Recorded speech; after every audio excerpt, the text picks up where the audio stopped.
Okay, so this is an introduction to The War of the Worlds. I've actually got it in an edition with The Time Machine and The Invisible Man. Equally good texts if you want to look at science fiction. Okay, H.G. Wells is sometimes described as being one of the inventors of science fiction. So these are really good texts to start with if you want to then compare with perhaps more modern day science fiction. The Time Machine is probably one that's good to go with dystopias, because in the Time Machine he travels forward and he comes across a future which the world has gone terribly wrong because of things that H.G. Wells thought were wrong in modern society. So he travels forward to a future in which the two classes that H.G. Wells believed existed, the ones who actually work and the ones who live off the work of the workers, have turned into different species. And the workers have gone underground and turned into these disgusting monsters called Molochs, and they're really gross and violent and deadly and scary. And then the people who live above land are all effete and feeble, and their world is beautiful, but they are completely helpless creatures. So that's that's the Time Machine, and that's a nice one. The Invisible Man is really creepy, actually. It's really, really good. And that's about a man who turns himself invisible but actually does terrible things once he is invisible. And then The War of the Worlds, which you may be familiar with because it's been made into a film multiple times, but it's actually really well written. And it's good for narration because it's written, in the first person by one of the characters in it. And it's quite a cynical, dark text about human nature and what happens when disaster happens. Let's have a look at the opening of H.G. Wells' The War of the Worlds. It's quite famous. I don't know if you know the musical. There's a musical version of The War of the Worlds on album, and the narration by Richard Burton uses some of this bit of the text. No one would have believed in the last years of the 19th century that this world was being watched keenly and closely by intelligences greater than man's, and yet as mortal as his own.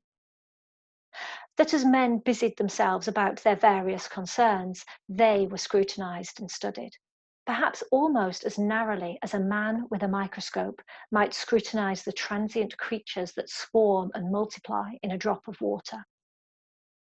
With infinite complacency, men went to and fro over this globe about their little affairs, serene in their assurance of their empire over matter. It is possible that the infusoria under the microscope do the same. No one gave a thought to the older worlds of space as sources of human danger, or thought of them only to dismiss the idea of life upon them as impossible or improbable. It is curious to recall some of the mental habits of those departed days. At most, terrestrial men fancied there might be other men upon Mars, perhaps inferior to themselves and ready to welcome a missionary enterprise. Yet across the gulf of space, minds that are to our minds as ours are to those of the beasts that perish, intellects vast and cool and unsympathetic, regarded this earth with envious eyes, and slowly and surely drew their plans against us. And early in the 20th century came the Great Disillusionment. The planet Mars, I scarcely need remind the reader, revolves about the sun at a mean distance of 140 million miles. And the light and heat that it receives from the sun is barely half of that received by this world. It must be, if the nebula hypothesis has any truth, older than our world, and long before this earth ceased to be molten, life upon its surface must have begun its course.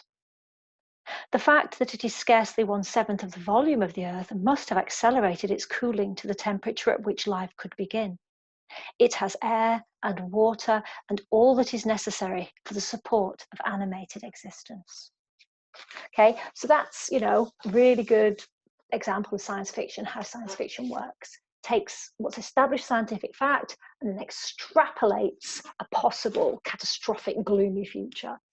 It's quite a lot of really interesting context. Later on, H.G. Wells compares how the Martians treat the humans to what happened in Tasmania where when the colonists from the European worlds landed, they basically exterminated the entire human population of Tasmania because they thought they were savages.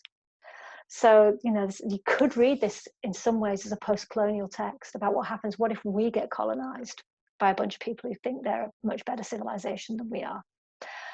But just that general science fiction idea of how it's a warning from the past, from the future, and how it's not that far in the future. Quite interesting with 1984, with A Handmaid's Tale, with The War of the Worlds. People don't put it a long time in the future because then it wouldn't be quite so scary. 80 years, 100 years, maybe less, and that makes it much more nerve-wracking. Okay, so yeah, that would go well with science fiction, with dystopian fiction, or like I say, possibly you could do a sort of post-colonial reading of it.